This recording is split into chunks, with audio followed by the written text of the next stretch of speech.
You're listening to the Gruntworkers Show, and I'm your host, James C. Zollman. Here's one of my favorite snippets from this episode. Companies we know have data needs, and it's getting greater and greater, and they want to make it more seamless, not only for themselves but also for their customer base. And then they want that data to be pushed into their workflow systems. And we've got a very good platform for doing that, but now we've got a platform that can not only handle those individual needs, but then can handle a much wider base. And that's where the enterprise product has really come into play.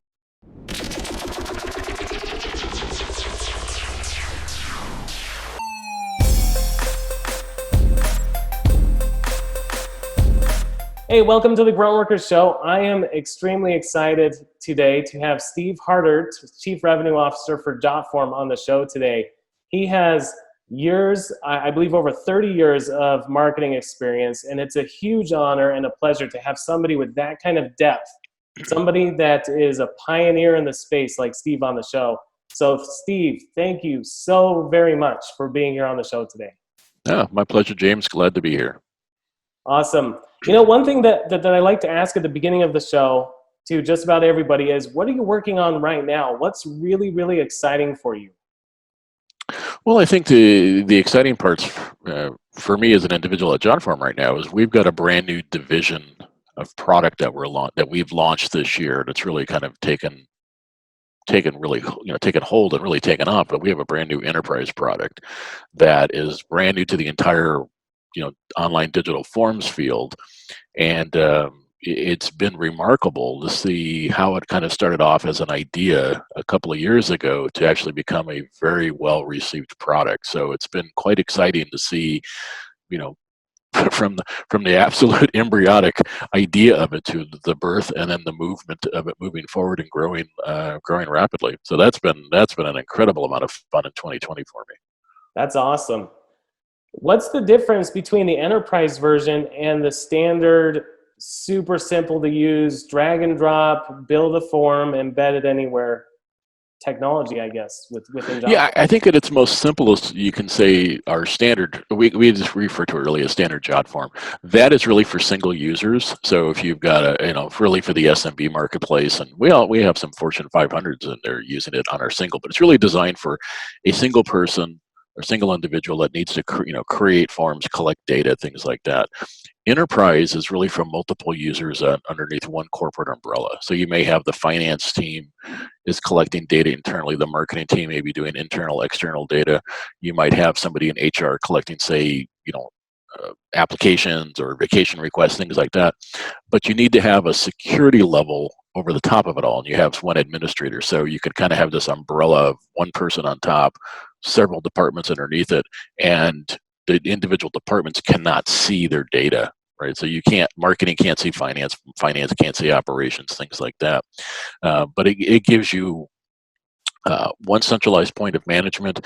It gives you one centralized point of all the security. It gives you one centralized point of just having somebody that can, day to day move the data into your workflow system on a corporate level. And it's actually to see that kind of move out and be accepted is again, it's been incredible. And it acts as like standard JotForm. It behaves a lot like standard JotForm on the front end, but it's the back end is where the difference is. So as far as user management, that's really the driving force on it. Amazing.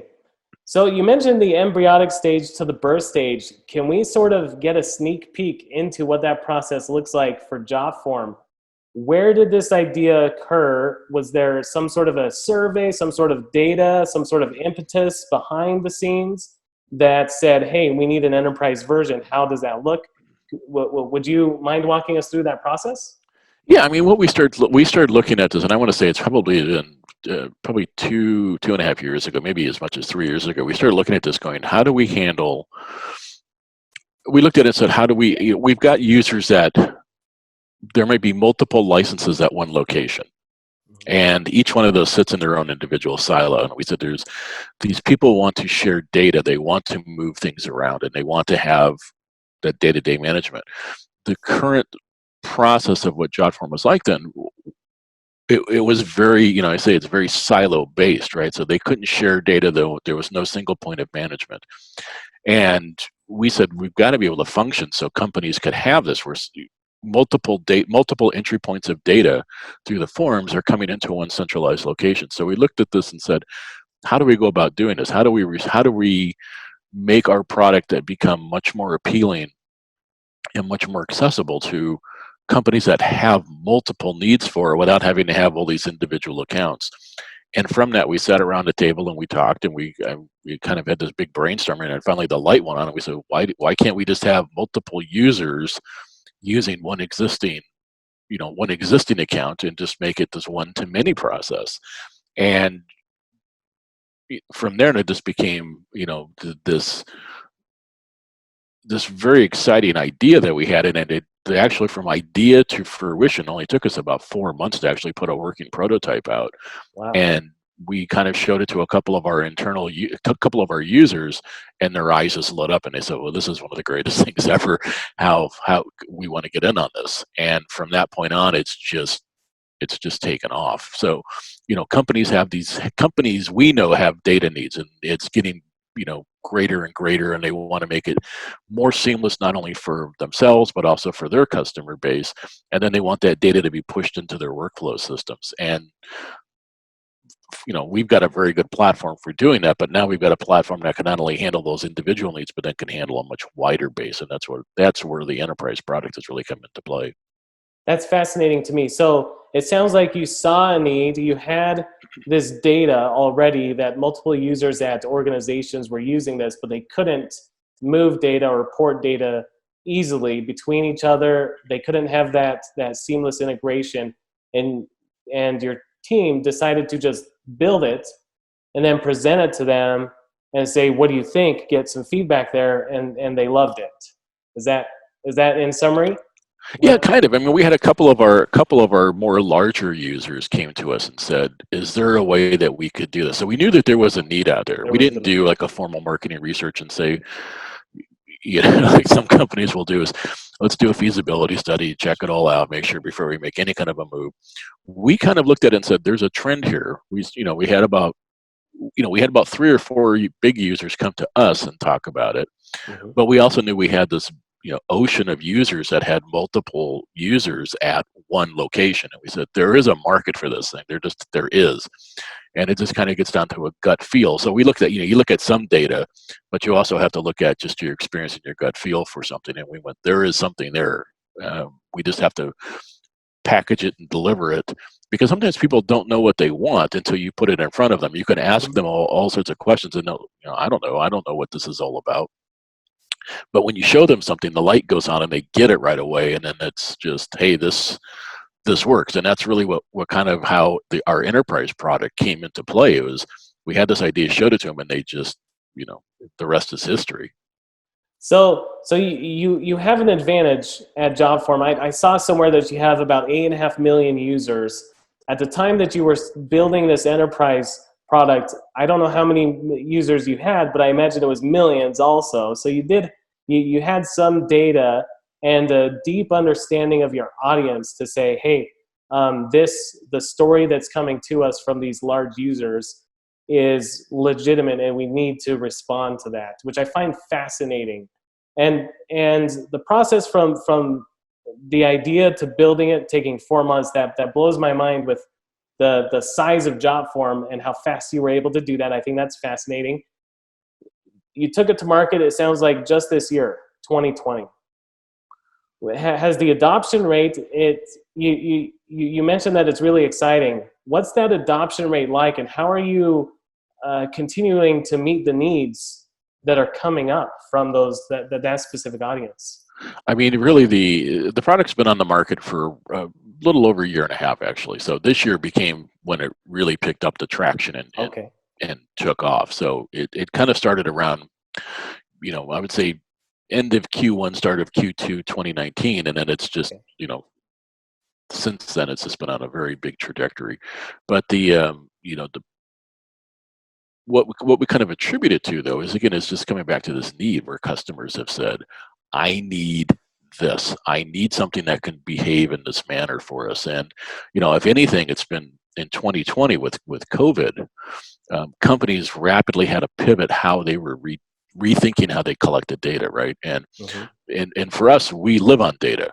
So we look at data and just, I'm always pouring over all of our stats, and we've got an incredible BI team internally that constantly combs through our data for us and finds all sorts of great trends and ideas, and we can see where the potholes are going to be. Really, really incredible team of individuals that can really pull data for us, and they help us see these things and go, hey, these are some interesting trends that we've seen popping up.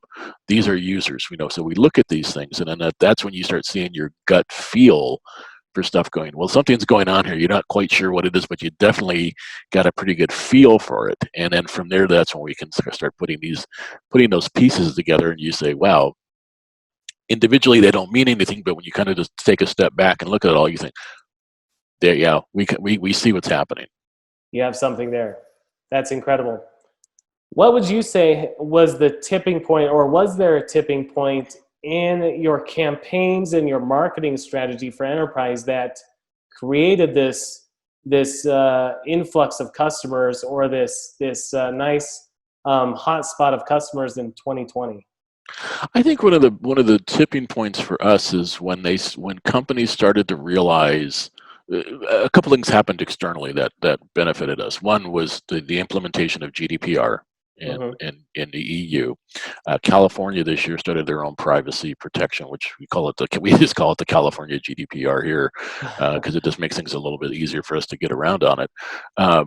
But it comes down to companies need to control the access and flow of their data. It's critical. I mean, you look at the penalties that happen in GDPR and here in California, if there's a problem with data getting out, and CIOs, CTOs, webmasters, everybody, they understand what is involved in doing this. And so for us, it's been to appeal to them to say, hey, do you realize that you don't control your data in these instances? Your data's coming in, but you don't have any management control over it. You're now exposed from a liability issue of should something happen. And they understand the big picture, and they say, well, how do we fix this? And they want something easy to use. They want something fast to deploy. They don't want obviously minimal training, all the things that go with a SaaS product. And so they look at it, and they want to vet us. I mean, we've filled out some very, very long security documents for people. And I will say, I'm not going to name the company, but it's a very big entertainment company in Burbank, California. People could figure that out. And they have they have a big placement in Anaheim as well as in Orlando, Florida too. They were one of our first ones that we approached, and they gave us a series of security questionnaires and said, we want to make sure that this thing is secure. And it took us quite some time to make sure we went through everything and make sure we had everything down, but we had it all. It was just a matter of making sure the review, and I said, look, if we can solve their security issues, we can solve anybody's security issues, because Absolutely. I know that they have a very tight, very tight security requirements. Mm-hmm. And it's been true.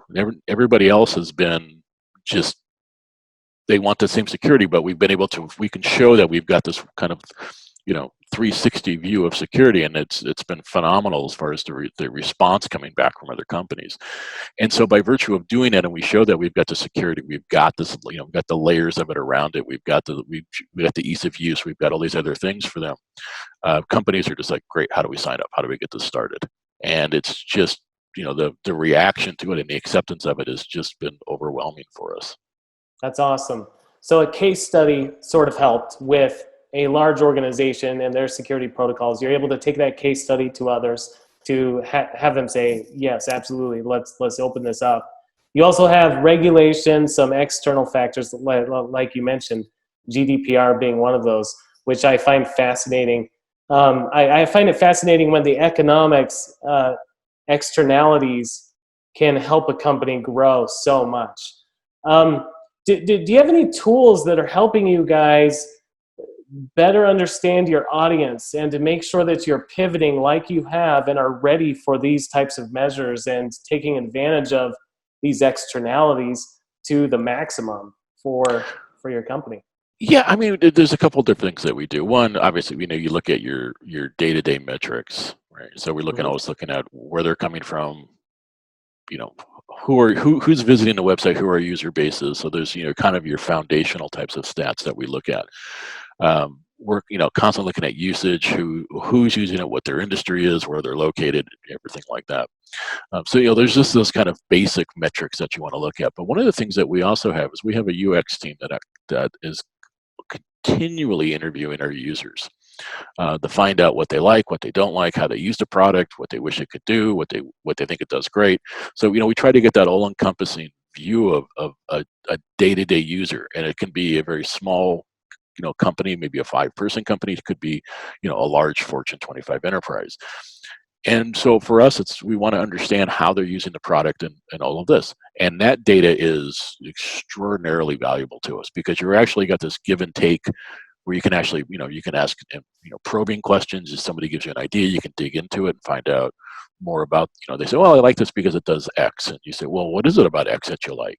So we get this really, really, really tremendous, tremendously good information out of our user base that tells us, so much more because you hear the inflection in their voice. If you're doing a video on, we can see their body language.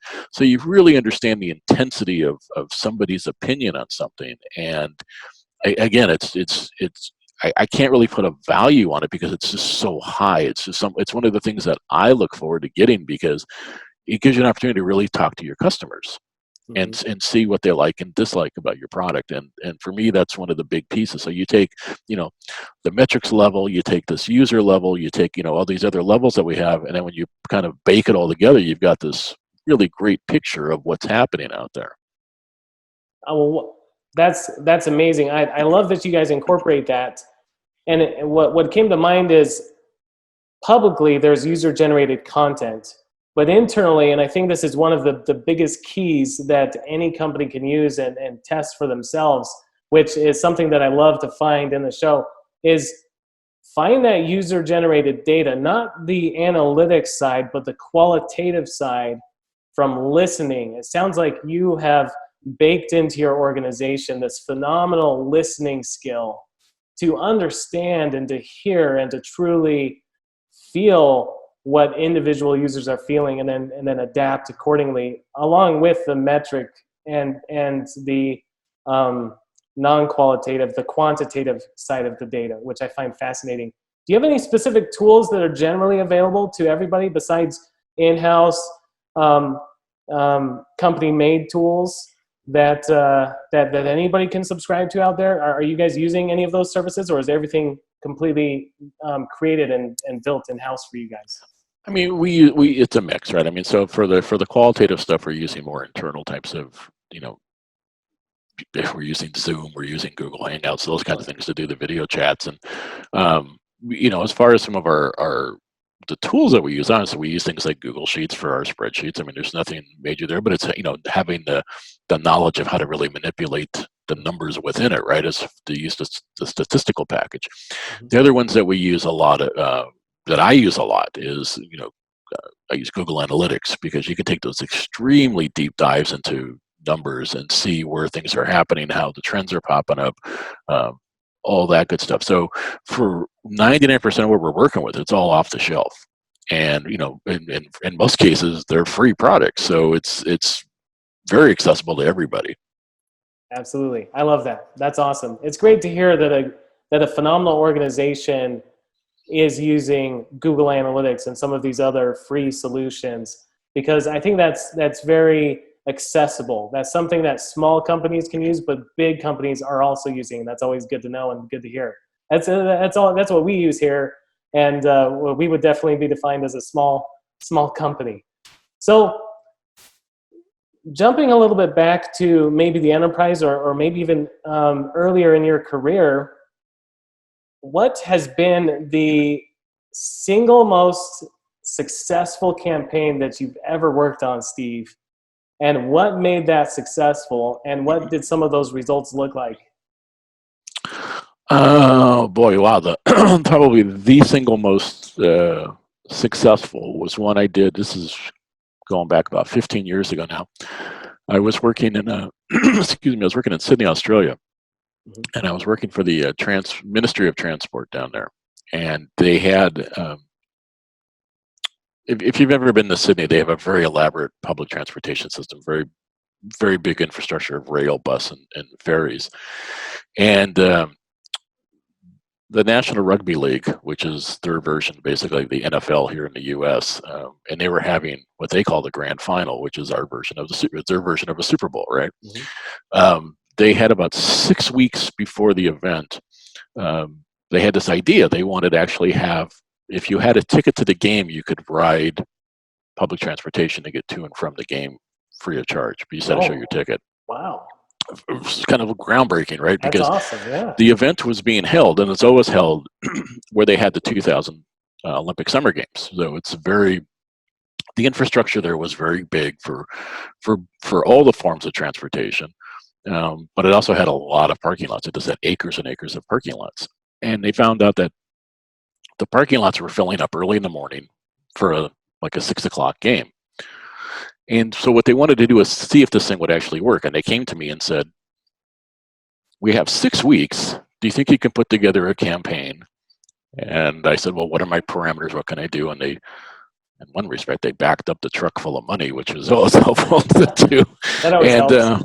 It makes it very easy when you get some cash to do things. But was able to put together a campaign. So really what we ended up doing is we created the I'll give you a little bit of backstory. Obviously, you can see me wearing a Green Bay Packers sweatshirt here. Yes. A couple of years before that, was driving to a game in Arizona, and as you're driving across the deserts of Southern California, there's all these Packer fans heading towards the game too, and so we ended up making this parade of people going to the game. It was actually quite a fun, and it ended up being like they say sometimes the journey is the reward. So that kind of made me think, well, sometimes it's going to the games and getting to the game. Sometimes it's just as much fun as being at the game. So I worked with the same ad agency that did the advertising for the National Rugby League. And then we ended up getting a bunch of the players in uniform on transportation saying, I'm going to the game, I'm going to the game. So that was the whole thing, right? Just like I'm going to the grand final, and they're all BC guys in their rugby uniforms on the train and on the bus and on ferries. It was quite a lot of fun to work with these guys. They were really fun people to work with, the players.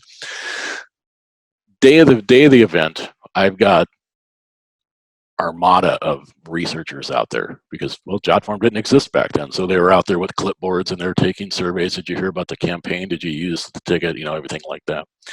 And Monday morning, I come into work. The event's on a Sunday night. I come into work, and I get a message that says, Bob Carr, who's the premier of New South Wales at the time, which is like the governor, wants to see you in his office right away. I'm thinking, oh God, what did I do? What happened? So I jump on the train and head a couple of blocks up to his office, and there is a stack of emails and phone messages on his desk, and he says, do you know what these are? No, I have no idea, sir. What are these things? And he says they're complaints from the parking lot operators because they were empty most of the day and they had nobody there. I said, am I supposed to apologize for this? He goes, absolutely not. He goes, this is exactly what we wanted to happen. He goes, job well done. And so as a result of this test, now anytime there's an event at the Sydney Olympic, at the Olympic grounds, if you show a ticket, you get free transportation to go there. So that was probably the biggest success I've had, because we had such a short window to do it and it had never been done before. So it was like trying to run a marathon at a sprinter's pace, and we did it, and it worked great. And I thought it was so much fun to work on, and the results were so overwhelming that here it is, 15 some odd years later, they're still doing it. So I thought that was probably one of the most fun ones I've worked on, and probably had the biggest success, just because it seemed like we were trying to change the behavior of an entire community, really in a couple of weeks, and we were able to do that. That's incredible. It certainly helps to have the resources, but all of those other constraints, the time constraints, the talent constraints, getting all of those resources together in a matter of weeks, that's phenomenal. That's awesome. What a cool story, Steve. That's amazing. It was a lot of fun. I mean, I think in retrospect, when you get a time crunch like that, is you don't have time to think about a lot of things. You get very focused on what you need to do and what's going to work. So all those distractions just fall off by the wayside. So I think that's one of those benefits of a very short time frame, is you just have to go with your gut and what is effective, and just do it. Absolutely. Yes. I feel the same way. But that story is totally unique to you. Nobody else has that kind of a story. And I think that's phenomenal. That's awesome, Steve. Let's look at the other side of that coin, though. Do you have any campaigns in your incredible career that you and your team said, hey, we have all of the resources necessary, we have all of the data necessary, this is going to win, this is going to be awesome, and then you launch and it sort of flatlines? At the very least, or maybe at best, at that time, it at least gets to be neutral. Do you have any of those types of campaigns that you can share and let us know where, in retrospect, things may have gone wrong? Yeah. In fact, I can tell you exactly what happened on this one. And this one goes way back this goes over 30 years ago now. And it was Oh my early in my goodness. career. And it was, they say failure is a great teacher. Well, this was probably one of the biggest teachers. Um, Again, I was in the transportation industry, and we were launching a new express service from way out in eastern Los Angeles. If you're familiar with Southern California, off from like the Mm-hmm. San Bernardino Riverside area into downtown LA, which is like 65, 70 miles away. Very long commuter run, and we were going to take over an express bus service from the previous operator. Um, we had all the research said we were going to do this. We had all the numbers that said we were going to do it. The passengers were like, yeah, we want to do this. This is going to be great. Launch day comes out and just nothing. We're like, what Oh happened? man. Why are we not getting our response? We went and started talking to passengers. We started finding out what's going on. And lo and behold, the previous drivers that were driving those buses, the bus operators, were bad mouthing us to the passengers, saying it's going to be trash. You don't want to do it. It's going to be worthless. You don't want to do all this stuff. Well, these guys had a very nice, cushy living at the time. And we were going to disrupt that. And we had not taken that into account. So when you look at all those pieces of where the marketing research had been done, we kind of failed to look at who was a very key public that we had not looked at and how they were going to respond. And the lesson I learned out of that was never underestimate any market. You have to look at all the pieces. And since that time, it's like, leave no stone unturned. Now, the good part was it took us 6 months to get back to where we thought we were going to be at. So it ended up becoming a success and became a very profitable business venture. But early on, it was like, well, what happened? We looked at everything and said, everything's fine. But somebody said, we never looked at the operator. We never looked at the drivers. That's what hit us, because they saw every passenger, every customer that came on every day. And when they were just, yap in the ear that this is going to be bad, it's hard, it's a big Wow. hole to dig out of. It is And fascinating. Yeah. yeah, but again, so the lesson there, and this is for any marketer, is you have to look at everything, including who has the most to lose in something, and how are they going to react to it. Amazing. So a marketer, when they're trying to understand their audience, they need to understand who influences that audience too, and sort of expand that footprint to really have, or to really be able to say that you have a deep understanding of your audience. You need to be looking at the external factors of what's influencing that audience, or who rather, so you understand that audience too. Correct. And fascinating. Wow. That's an incredible piece of advice that I think a lot of our listeners will find useful. So thank you so much for sharing that. Let's get a little bit personal, but also maybe career based. Going from transportation, how did you come to be the CMO or Chief Revenue Officer of JotForm? What does that journey look like for you? Yeah, it's a really kind of a very odd journey, because started off, came out of my undergraduate, and then I went to grad school and got an MBA, and along the way, by pure circumstance, this is also the same time that kind of the personal computer revolution was rolling around, and Mm-hmm. I was one of the first people to.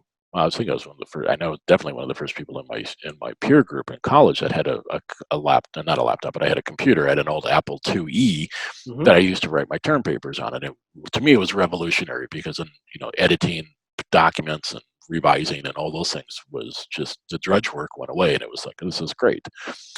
Um, So having like a technical skill when I went to go work my first jobs was a big selling point. Oh, you know how to use a computer? Great, this is fantastic. We don't know anybody. We've got this one over here. And so I got, by virtue of having to sit down with manuals and understand how computers work, suddenly you became a very valuable resource to a company.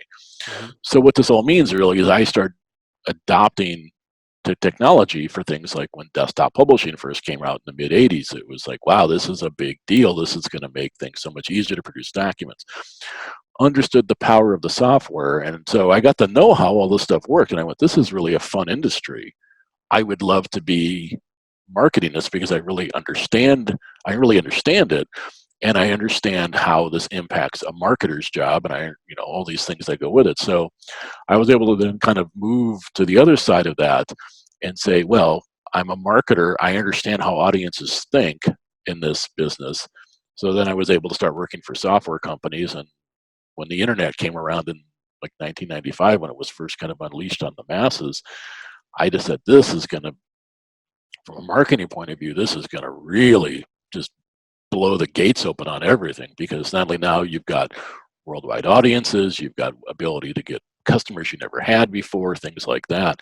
And it just, the revolution continues basically. So I was at a very fortunate point in kind of the history of business and technology where having an understanding of technology and then understanding how marketing works was to be able to kind of then explain all this complicated business to people. Because when SaaS solutions first really kind of came out in, say, 98, 99, people again were, whoa, what is it? I don't understand. I don't have it. I'm not installing something in my system.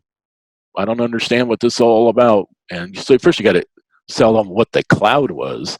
Once they understood what the cloud was, then you could turn around and sell them the product. So we had two charges that we had to work with on there. But once we got that, they understood it, and it was just, it was gravy. You look at it now and you go, well, who couldn't get this? Well, it was a very revolutionary thing at the time to get people's head around, because they were so used to, get a stack of floppy disks and put them in your computer to install a piece of software, when they didn't realize that the software was existing on another computer someplace and you just accessed it.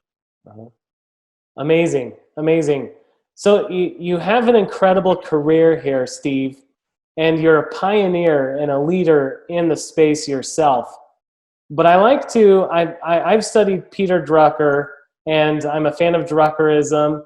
And I believe that as a leader in the space, your work is a lot of knowledge work, knowing a lot of people, systems, knowing your audience, knowing your industry.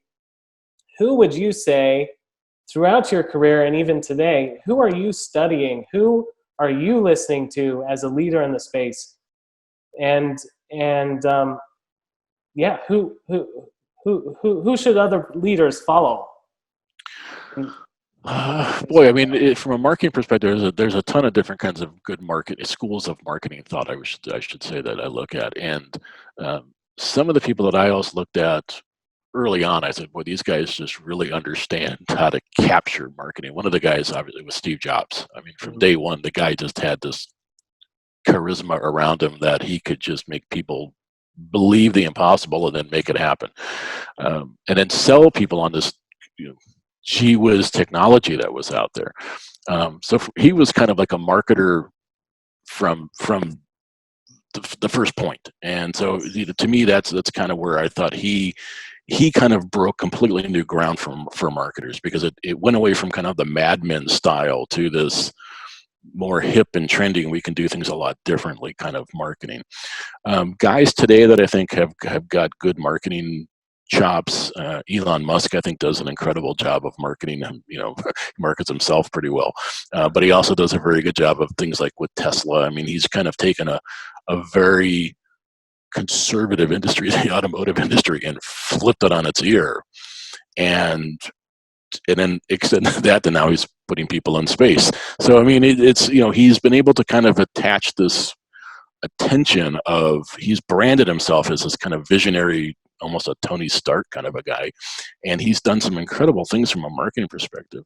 As far as how you want to look, I would apologize to people behind the scenes. I don't know some of their names, but like the people at companies such as Red Bull, Sure. that have just, they're everywhere, right? I mean, they're on things like, you know, snowboarding. They're on tops of things like, you know, there was an event when I was in Los Angeles. They were going to, on New Year's Eve, they were going to launch a car off of a ramp through a flaming hoop and splash into Long Beach Harbor. And Red Bull sponsored it. And it was like, you know, this is a typical kind of a thing for Red Bull, right? It's like, it's that young, fun, energetic kind of a group. And they do some incredible kinds of sponsorships. And you know, it's, so there's these kinds of, you know, products out there that look very basic that have just exploded onto the scene because they've got a very, very good marketing, you know, very good marketing message behind it. Their brand has been very solid, and they continue to kind of just build on that branding. Wonderful. I love that you mentioned a couple of names who have been transformational in marketing, which I think is absolutely key. And JotForm, where you're at right now, and being a leader in marketing, I can see how you've been transformational too. So it pays to follow those transformational leaders. But you also mentioned a company and a brand. And I don't know personally any marketing leader people specifically at Red Bull. You know, they're behind the scenes, but it's all about the brand. And that's important, right? Mm-hmm. It's important to have that brand be the forefront. With Elon and Steve, they sort of had their own brand around them, even before they launched or bought back their original companies, right? So, Yeah. so yeah, that's fascinating. Very, very good insight. Let's get a little bit personal here, Steve, if you don't mind. What's life like for you after you hang your hat up at night?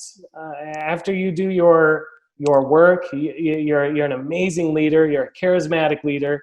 Are you able to turn your brain off? And if you do, how do you do that? Do you have a hobby? Do you hang out with family? Do you have a group of buddies that you hang out with? What's that like for Steve? The life in the last couple of years has gotten extraordinarily busy. Turning your brain off is always a challenge. I think for a marketer, I think as marketers, your brain is always going because there's this creative part of marketing that's always in motion. There's the analytic side. So you keep your nose in spreadsheets and things like that. In fact, a lot of my friends are like, "Oh, that must be exciting. You're out working on commercials all day long." And I'm like, "No, I spend most of my day with my nose in a spreadsheet. It's not what you think. This is not that kind of industries in some respects. So there, you know, turn it off completely is, I think you just can't do it because you're always, that part of your mind is always coming up with something. And for me, I always kind of have my phone in my pocket. If I get an idea, I can pull up like the notes app and just write it down. And so there's those kinds of things. But I think after work, one of the things that I like to do is my wife and I will kind of just, we'll sit and we'll watch a movie together. We'll watch a TV show. We'll take our dog for a walk, and we just talk about what's going on during the day for each one of us, and just kind of like turn it down. And that's the thing that it's one of the things I just enjoy doing, and it's one of the things I look forward to every day. It's just kind of that we can just kind of just be with ourselves and just kind of do that. Now that said, in my family, there are 5 children. I've got 2 boys of my own, and my wife had 3 kids previous to us getting together. So we've got a very full house of activities, things keeping us going, like water polo practices and soccer practices and things like that. So life is very busy at the same time. But again, the funny thing is during those, like you're driving to an event. Talking to one of the kids about something, but the brain is always kind of got this thing going in the back. Wait, I just saw something over there, made me think of something, and you can even use them as marketing research. You can bounce ideas off of them. So it's a lot of fun. The other thing I do that I just been doing it since I was a kid, and I just dearly love it is woodworking. I've got a garage full of power tools, much to my wife's chagrin, and always making sawdust, much to my wife's chagrin.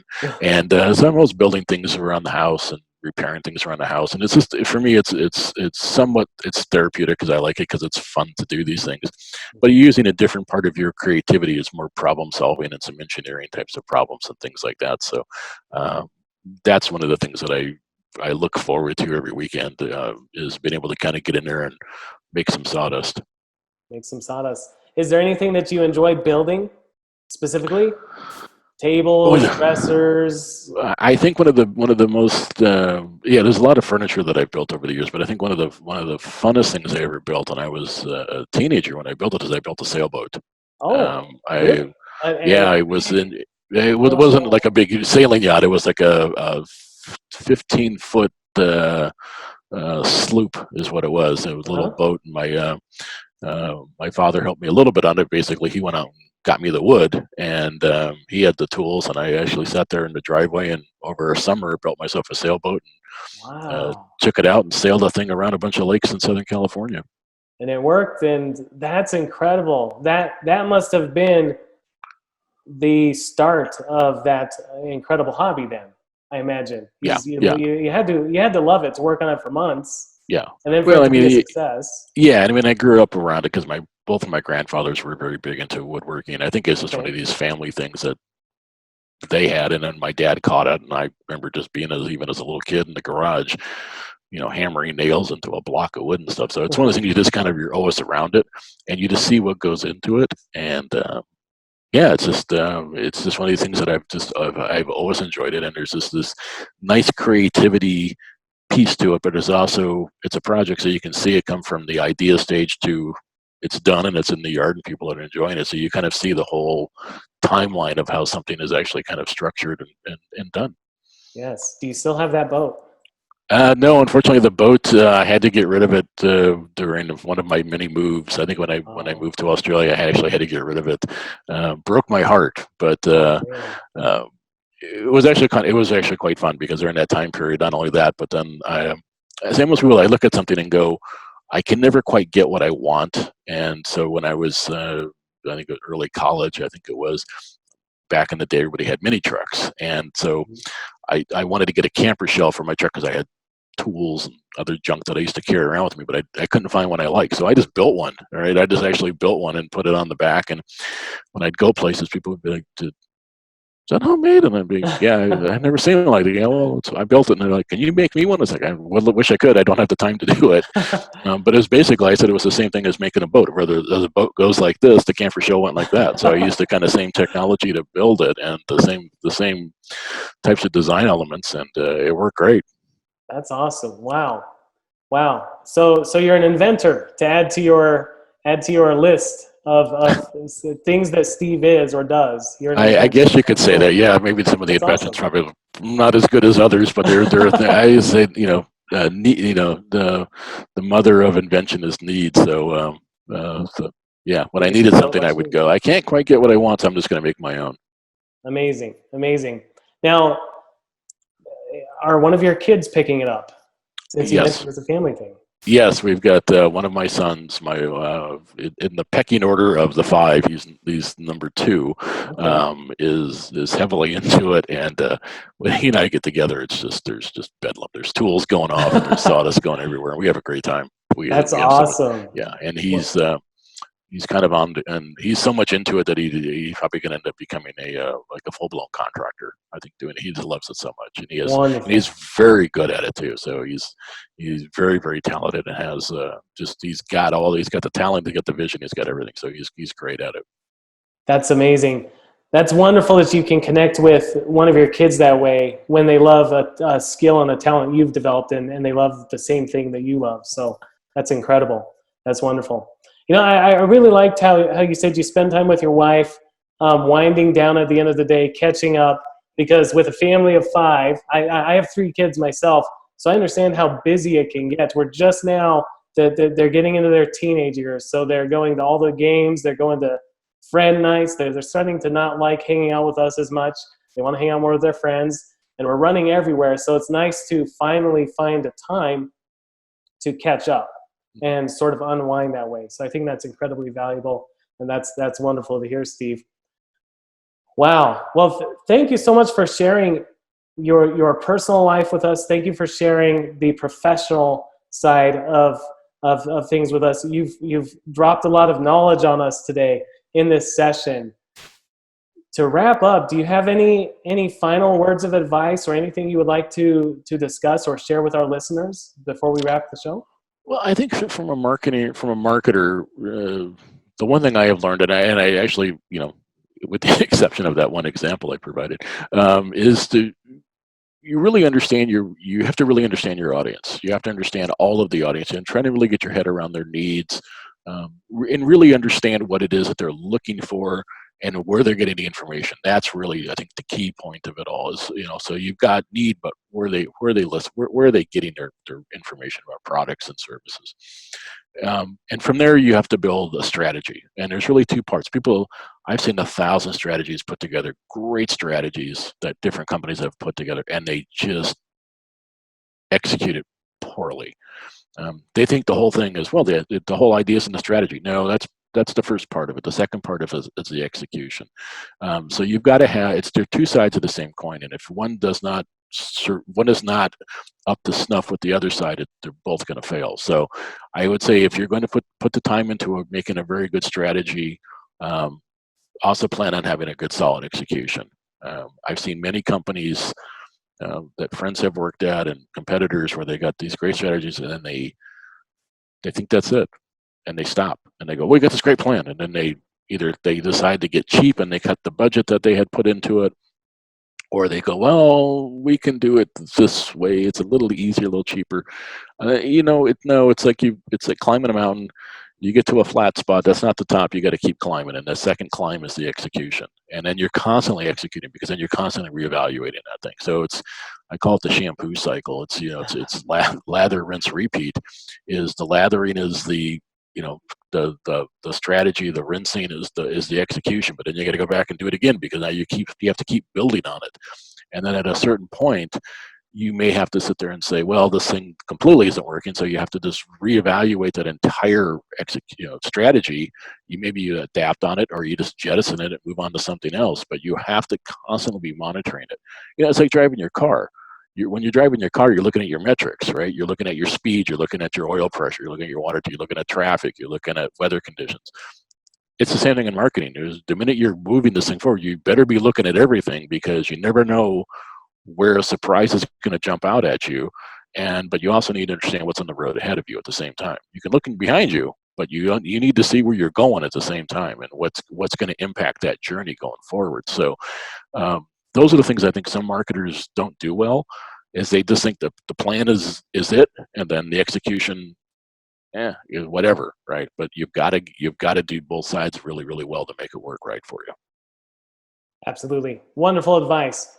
Now, to further wrap up the show, usually I end on that, but I have to get personal one more time. There's one more hobby that we talked a little bit about right before we started recording, and I think it would be a great outro to the show. If you don't mind, you are a big fan of the Green Bay Packers, so that's, I would say, another hobby is the NFL.